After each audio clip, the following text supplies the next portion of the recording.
this side.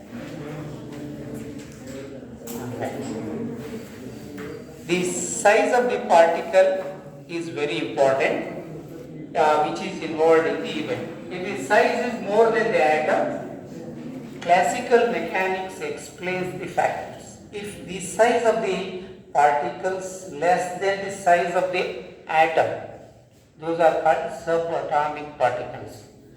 For subatomic particles, quantum theory replaces classical theory. So whenever the events involves electron, proton, neutron, these are smaller than the size of the atom. For those particles, we have to apply quantum theory. In general, if you take, if the size of the atom goes more than the atom, quantum theory automatically switches over to classical theory.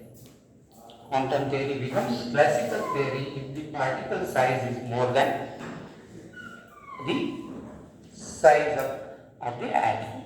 So in general, quantum theory is that depending upon if the less of the particle size is less than atomic size, it is quantum theory. If it is more than, it becomes classical theory. That is the case.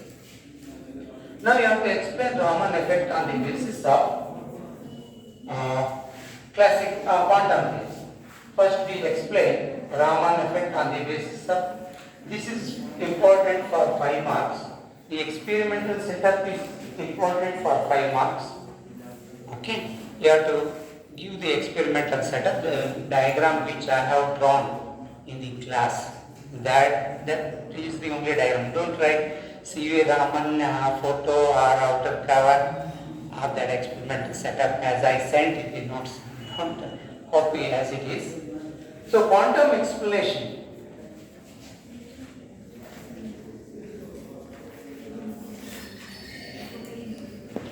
Of Raman effect.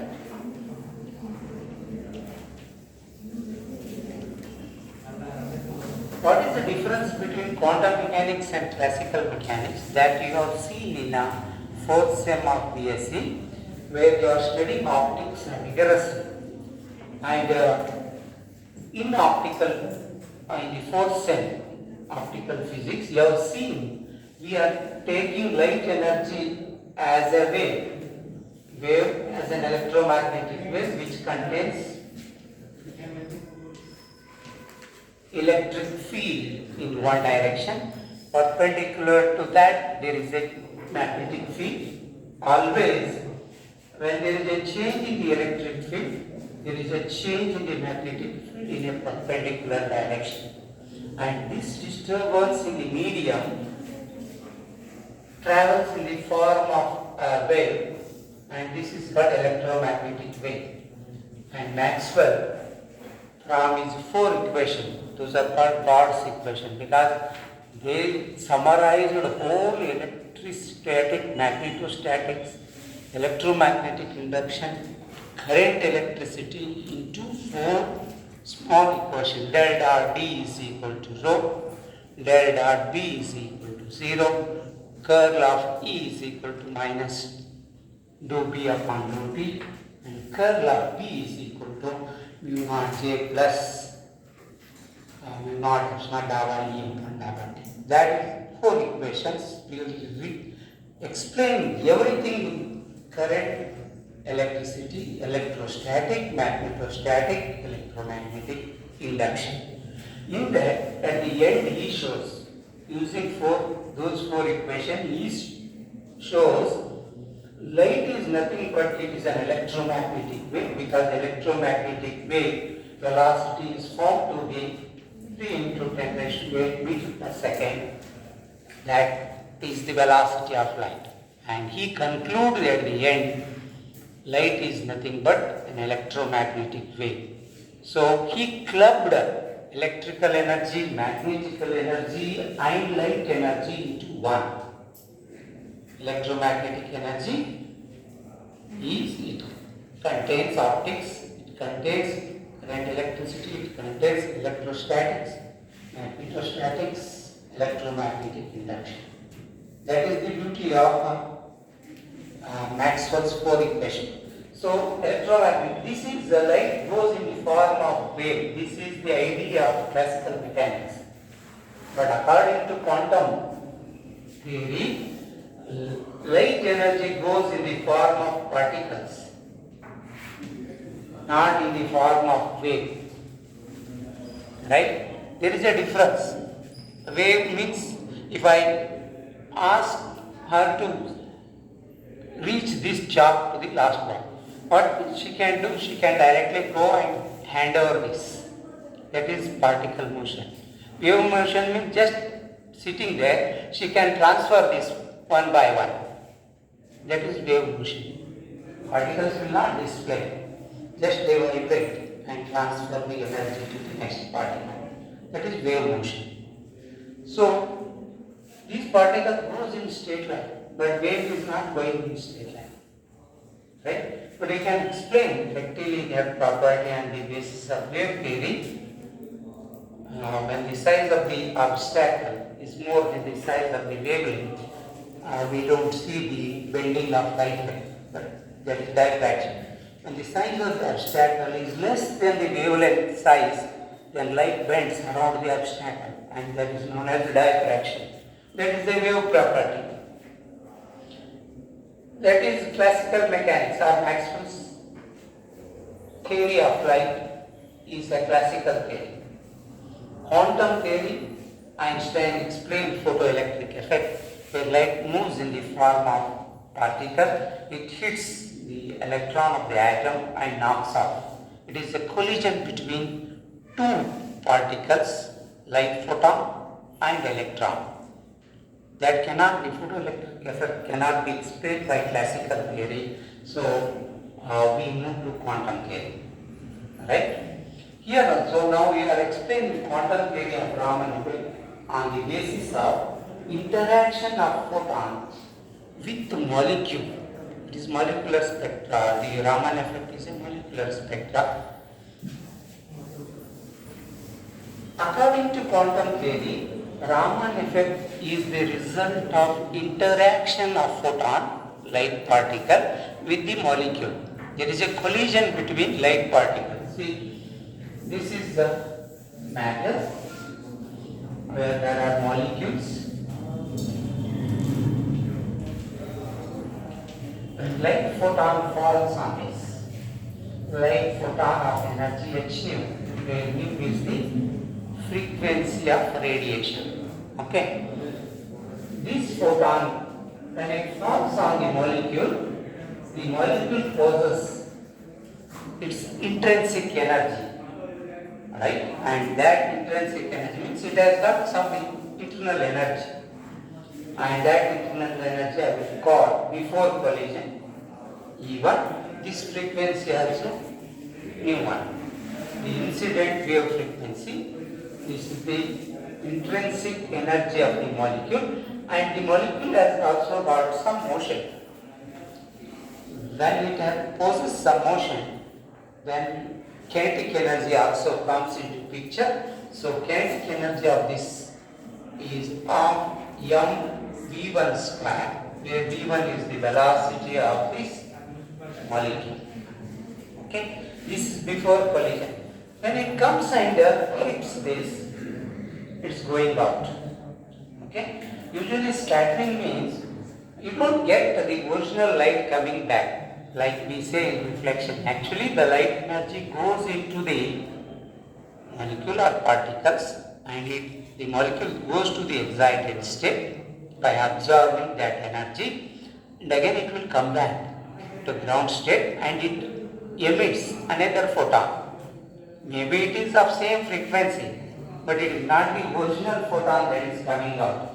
It is some other photon, maybe of the same energy. That is the even in reflection or in scattering, that is happening.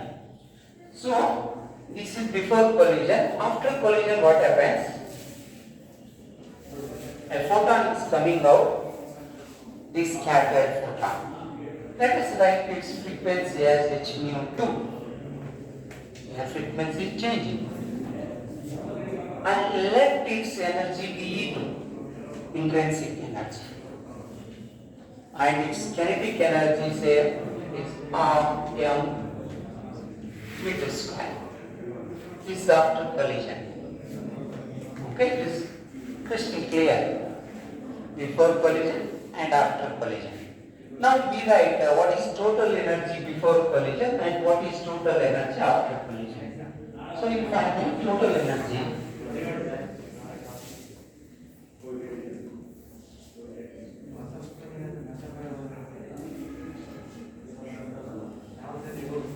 this is velocity v, this is nu frequency, and from conservation of energy, this should energy before collision should be equal to energy after collision. So this should be equal to h nu 2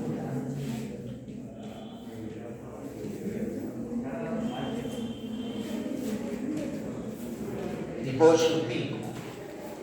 Since the collision takes place in a very short period, there will not be any appreciable change in the kinetic energy of the molecule. That will not bring much change in the motion of the molecule. That means you can assume with this, since the collision is very rapid or very quick, there will not be change in the velocity of the molecule. That means this kinetic energy is equal to this. There will not be change in this. You can take this as V1 square. Because this is a rapid. Whenever you hit one marble with the other, two particles, one marble, another marble, a photon and a molecule. That collision is very quick, instantaneous change. That will not change the velocity, so I will take this as V1 square. So when there is no change in the kinetic energy, you can write this as E1 plus h nu 1 is equal to E2 plus h nu 2. What is the assumption we made? There is no change in the velocity. So half m V1 square is equal to half m V2 square. And what happens? If I take this on this side, h nu 2 minus h nu 1 is equal to this I have taken on this side and this I am bringing on this side, E1 minus E2. If you write for h to take common, then you can write V2 nu 2 minus nu1 or change in the frequency is equal to E1 minus E2 divided by h. This is the change in frequency we are observing in Raman effect. This is the explanation given by quantum theory. Let us see whether it explains all the experimental results of Raman effect or not. First, if there is no change in intrinsic energy, the molecule retains the same energy. First case, if E1 is equal to E2, then what happens for delta nu? This becomes 0. Then delta nu is equal to, that implies delta nu is equal to 0. That means there is no change in the frequency of radiation. We are getting same photon or same energy light out of this scattering experience, scattering from the material. So when there is no change, original line coming in this spectrum. Original line because there is no change in the intrinsic energy of the molecule.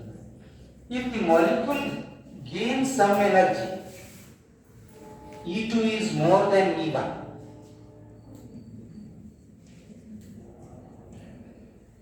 Molecule is going to higher state. It takes some part of the energy of the photon and it goes to the excited state. Means it possesses more energy than the original. If E2 is more than E1, then what happens? Delta mu is negative. Means V2 is less than V1. Nu2 is less than Nu1. Means you are getting, this is negative means this is also negative. And then means what we have used, delta nu is negative means, V1 is less than, Nu1 is less than Nu2. Is it correct? The other way around. This is negative means which is more. This is more. Means the outcoming is less. Nu2 is less than Nu1. The photon is coming with lesser energy because it imparts some energy to the molecule. Molecule has taken some energy from the photon, so the photon is coming out with lesser energy, means higher wavelength. Lesser energy or higher wavelength lines are called Stokes lines. That is the explanation given for the origin of the Stokes lines. Third one. If you take the third one, if E2 is less than E1, means molecule has got lesser energy than this. Earlier say it is 2 joules, but now it becomes 1 joule. Right? In the third case, it is having lesser energy. Means it has added its energy to the molecule, to the photon. Say, in the first case, I will write. In the third case, what happens? E2 is less than E1, delta nu is a positive, means Nu2 is more than Nu1, right? This is anti-Stokes lines.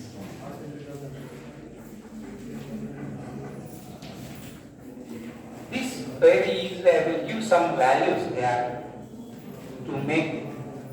Say this is a 10 joule photon, it is very high value I am writing. Say 10 joule photon is falling on a molecule which has got 3 joule. This is for example, note that joules are very big, photons will not go. 10 joule photon is falling 3 joule. In the first case, the molecular energy is not changing, means it remains 3 joules only. Then photon is coming with, say, 10 joule photon is coming as 10 joule photon. So for that reason, original line is present in the Raman spectra. In the second case, E2 is more than E1. The molecule has increased its energy. Instead of 3 joule, it becomes say 5 joule.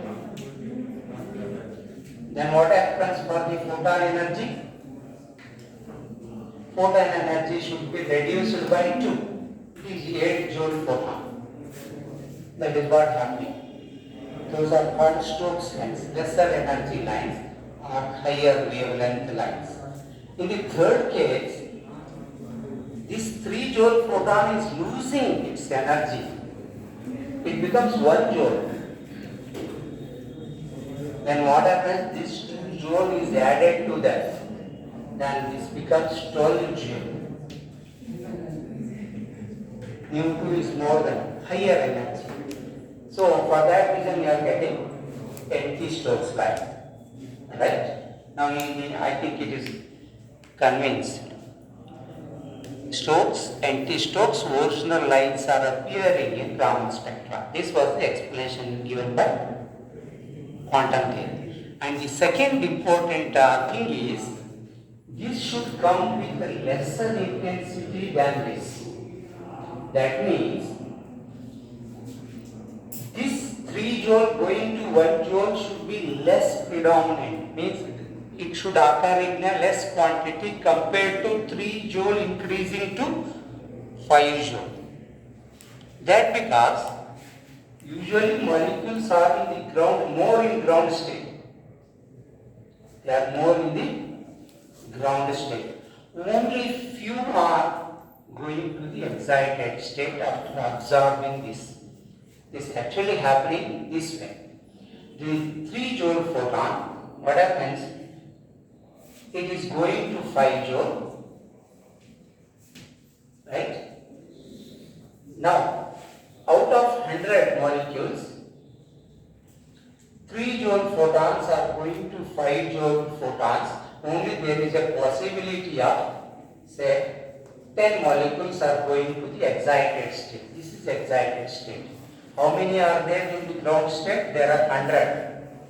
And how many are in the excited state? Only 10.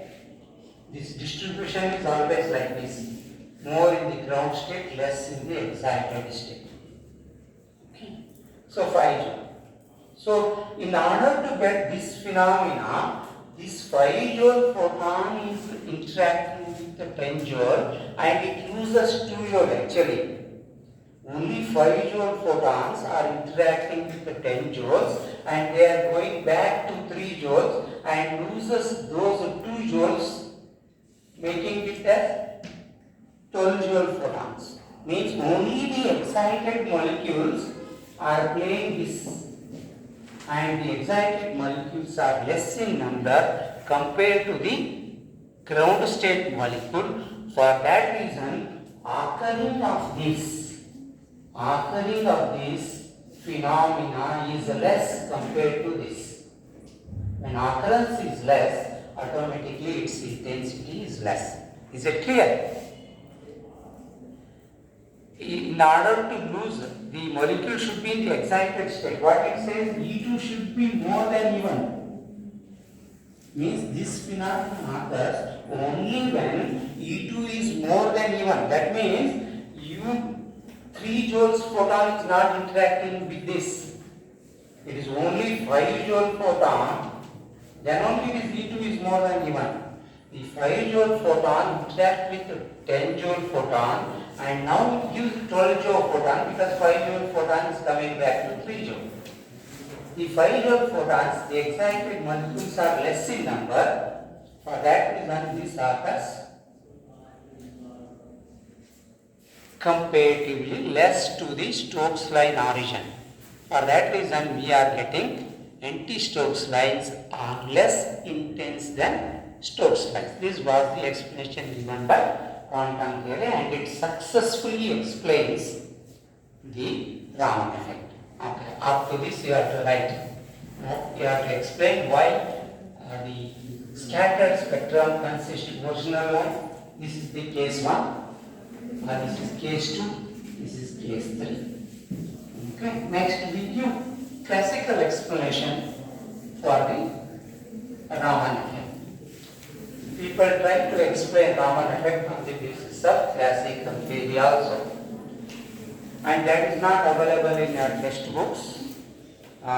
So previous day I sent the notes of Raman effect explanation. Handwritten explanation on the basis of classical theory.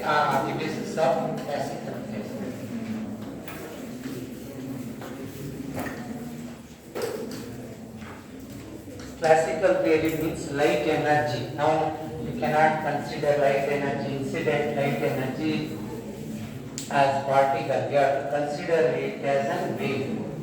And wave consists electric field vector and magnetic field vector. And this is electromagnetic wave incidenting on the molecule. Right? So all optical properties are controlled by electric field vector. So in polarization, plane of polarization, or if you are talking about plane of vibration, you are talking about the electric field vector, not the magnetic field. It is the electric field vector that gives the plane of vibration. So it is an electromagnetic wave. It is a wave. Light energy is incidenting on the matter in the form of wave. It it consists electric field vector. So the molecule is subjected to electric field, right? So when molecule is subjected to electric field, what happens? The molecule now orient itself along the field direction. You know the polarization. For example, I will give an atomic dipole. Atoms or molecules acts as a teeny magnets, because in atom, if you take, it consists proton and electron is revolving around the nucleus. The motion of electron gives rise to electric current. Motion of charged particle gives rise to current. And when there is a current, then automatically it gives rise to magnetic field. So atom possesses magnetic field. Molecule possesses magnetic field. Right? But different molecules are oriented in different direction. Net magnetic field is zero. For that reason, you don't get any magnetic field out of a material. But when they are subjected to external field, say electric field or magnetic field, then what happens? They orient themselves. Now if I apply positive on one side, negative on the other side, electric field is applied, then what happens? The atom, the electrons start rotating like this. Positive on this side, electron spends major time in this direction, this becomes a negative, and positive and negative are now separated. That is a dipole. Right? Electric dipole means positive and on one side, negative and on the other side. What about the charge of the body? If I ask you a question, can you get electric field from an uncharged body? What will be your answer? If you are able to answer this, you understood the electric dipole. If I put a charge around that charge, the influential space exists. Means any charge coming in between that experiences a force, and that space around the charge is called electric field. Right? Now I am asking, can you get electric field from an uncharged body? Yes, it is possible when the uncharged body is a dipole like this. Total charge is 0 because this is plus q on this, minus q on this. This is called polarization. Earlier, this was the center of negative charge coincides with the center of the positive charge. The total charge is 0. But when the center of positive charge does not coincide with the center of the negative charge, like this, then it becomes a dipole. The making of dipole is called polarization, and you are able to do that outside. An external field does this, and due to this polarization it acts as an electric dipole, and dipole momentum is given by electric dipole momentum is equal to degree of polarization into quantity of applied electric field. Is it clear? So if E is more, dipole moment is more, they are separated to a larger distance. This idea is taken in classical test. What they do is, when there is an electric field, this electric field of the incident photon polarizes the molecule, and the dipole momentum of the molecule is given by mu is equal to alpha into E. How do you write energy, electric field of the electromagnetic wave? E is equal to E naught sin omega or this is also equal to E naught sin 2 pi nu t. Yeah, Mr. Don't murmur in the class.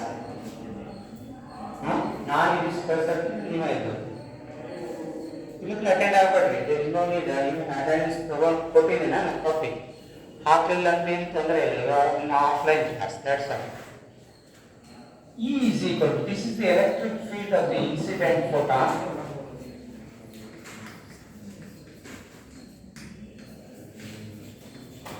is given by, it is periodically changing with the nu is the frequency of incident radiation.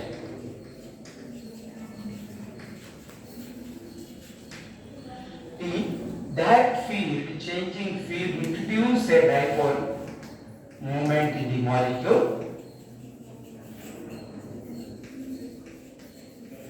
which is given by mu is equal to alpha into E. Since E is changing with the time, you can write E as alpha E naught sin 2 pi nu t. This is equation 2. Right? The induced dipole in the molecule, this is induced dipole moment. Why there is induced dipole moment? Because the incident light wave has got an electric vector that induces the dipole moment in the molecule, and induced dipole moment is given by mu is equal to alpha into E, where alpha is called degree of polarization. How much it polarized, that will decide that I see the H. Right? But molecule has got some motion.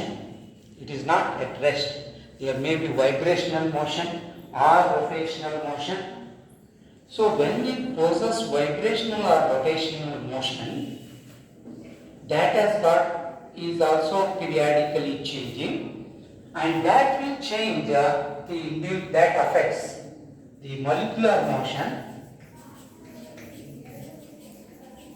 Molecular motion, it may be vibrational or rotational, because molecules, you study this vibrational spectra, rotational spectra in molecular physics. The molecules are rotating. Molecules means they contain atoms. For example, diatomic molecule HCl. It contains H, it contains Cl. The molecules are rotating. They are also vibrating about their mean position. This motion, what happens? That will change the degree. They change alpha, the degree of polarization. If the vibrational motion has a frequency nu